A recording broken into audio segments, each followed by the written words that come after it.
कोई है भाई जो भूत का मुखौटा पहनकर उस चुड़ैल का सामना कर सके?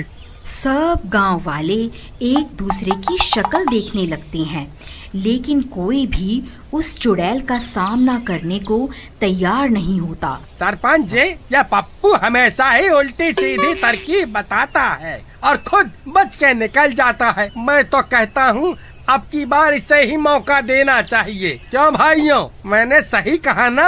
अरे तेरा दिमाग खराब हो गया है क्या? मुझे क्यों फंसवा रहा है? भाई मेरा काम सिर्फ तरकीब बताना है, बाकी तुम गांव वाले देख लो कि क्या कर रहा है। मुझे सब में मत घसीटो।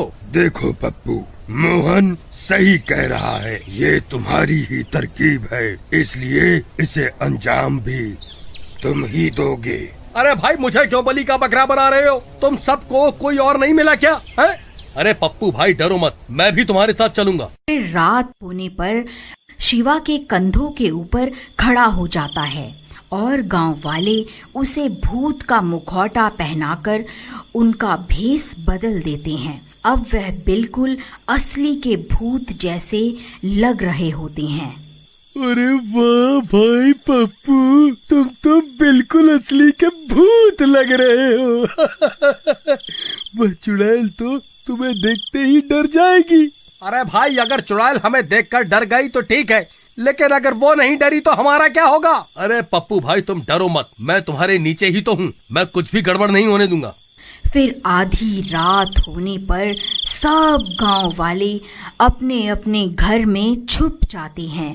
पप्पू और शिवा भूत का भेष बदलकर गांव में खड़े हो जाते हैं और उस चुड़ैल का इंतजार करने लगते हैं, लेकिन बहुत देर तक इंतजार करने पर भी वह चुड़ैल उस रात गांव में नहीं आती। शिवा भाई, लगता है आज चुड़ैल ने छुट्टी कर ली है, आज वह काम पर नहीं आएगी। चलो भी अपने अपने घर चलते हैं, कल फिर से आ जाएंगे हैं? चलो। अरे चुपचाप यहीं खड़ा रहे, हम कहीं नहीं जा रहे। एक काम करो, तुम उस चुड़ैल को ललकारो, हो सकता है तुम्हारी आवाज सुनकर वह चुड़ैल यहाँ आ जाए। भाई मैं शक्ल से मूर्ख दिखता हूँ, लेकिन असल में इतना भी मूर्ख नहीं हूँ जो खुद चुड़ैल को पुकारूं और बोलूं आ बैल और मुझे मार। मैं नहीं पुकारने वाला चुड़ैल को। अरे यार, ये किस डरपोक को सरपंच ने मेरे साथ यहाँ भेज दिया? ठीक है, मैं ही पुकारता हूँ उस चुड़ैल को। चुड़ैल, कहाँ है तू? देख तेरा काल यहाँ खड़ा हुआ है, कहाँ छुप कर बैठी है? बाहर निकल, ये मेरा इलाका है। अरे मर गए रे। अरे नास मिटे, चुप कर जा, नहीं तो तेरी अम्मा सच में यहाँ आ जाएगी। अरे मर गया रे, आज ये शिवा मुझे पक्का मरवा कर ही दम लेगा। तभी डरावनी डरावनी आवाजें आने लगती हैं और वह चुड़ैल उन्हें सामने से आती हुई दिखाई देती है।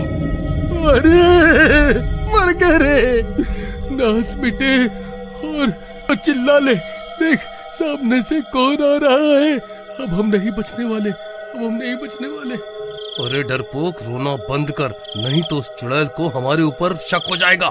ए, कौन है तू? तू यहाँ क्या कर रहा है? ये पूरा इलाका मेरा है, अभी के अभी यहाँ से चला जा, नहीं तो तेरा सर धड़ से अलग कर दूंगी। अरे चुड़ैल, आज से इस गांव पर मेरा कब्जा है, तू चुपचाप यहाँ से चली जा, नहीं तो आज तेरी जिंदगी का आखिरी दिन होगा। तू मुझे ललकारता है? तेरी इतनी हिम्मत? अरे शिवा भाई, मैं तुम्हारे हाथ पैर जोड़ता हूँ, कृपा करके इस चुड़ैल को मत ललकारो, हम इससे माफी मांग लेते हैं, नहीं तो ये हमें जिंदा नहीं छोड़ेगी। ए चुड़ैल जी, आप ही सर्वशक्तिमान हैं, मुझसे बहुत बड़ी गलती हो गई, ये सारा इलाका आप रख लो, मैं कहीं और चला जाऊंगा। अरे मूर्ख, ये क्या कर रहा है? सारे किए कराए पर पानी क्यों फेर रहा है?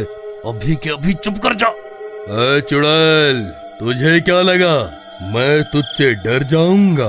तू अभी के अभी ये गांव छोड़कर चली जा। रुक, अभी तुझे बताती हूँ। शिवा भाई जल्दी यहाँ से भागो, वो चुड़ैल हमारी ओर ही आ रही है। फिर चुड़ैल उनके ऊपर हमला कर देती है और उस भूत का सिर धड़ से अलग कर देती है। शिवा धड़ के साथ नीचे ही रह जाता है और पप्पू को चुड़ैल उठाकर अपने साथ ले जाती है। अरे मर गया रे, कोई मुझे बचाओ, कोई तो मुझे चुड़ैल से बचा लो। अरे मर गया रे।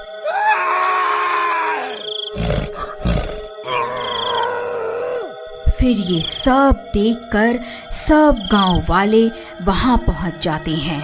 अरे तुम्हारा नाश मिटे, तुम सबने मिलकर मेरे भोले भाले पति को बलि का बकरा बना दिया।